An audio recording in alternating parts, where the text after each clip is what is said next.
काही तासावर मतदान येऊन ठेपलेलं आहे. निवडणुकीचा हा शेवटचा टप्पा चालू आहे. आपण शिऊर घाटामधून भारतीय जनता पार्टीतर्फे उमेदवारी अर्ज दाखल केला. काय बोलाल तुम्ही याच्यावर?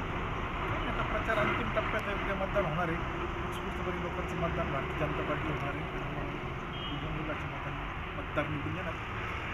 तुमच्या समोर जो उमेदवार आहे तो मशाल या चिन्हावर आहे, परंतु त्याला शिंदे सेनेने पाठिंबा दिलेला आहे. काय वाटतं तुम्हाला याबद्दल? ऐकलं मी शिंदे सेनेने पाठिंबा दिला, पण शिंदे सेनेचे या भागातले कार्यकर्ते सगळे माझ्या बरोबर आहे. जे शिंदे सेनेने काम करतात, या शिव गटामध्ये जे लोक काम करतात, जवळजवळ बऱ्यापैकी कार्यकर्ते माझ्याबरोबर काम करतात. शिवसेना आमच्याबरोबर आहे.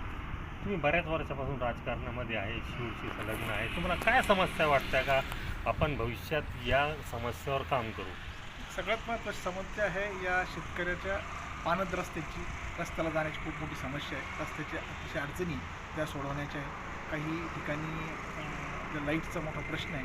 रात्रीची लाईट आहे, दिवसा लाईट झाली पाहिजे शेतकऱ्यांना. दुसरा महत्त्वाचा प्रश्न आहे की आमच्या या भागात ग्रामीण रुग्णालय झालं पाहिजे आरोग्याच्या दृष्टीने. आणि शाळा, जिल्हा परिषद शाळा आहेत, प्राथमिक शाळा, त्या बळकटीकरण अत्याधुनिक झाल्या पाहिजे, जेणेकरून शेतकऱ्याची मुलं त्या शाळेत चांगल्या दर्जेदार शिक्षण मिळालं पाहिजे. तुमच्यावर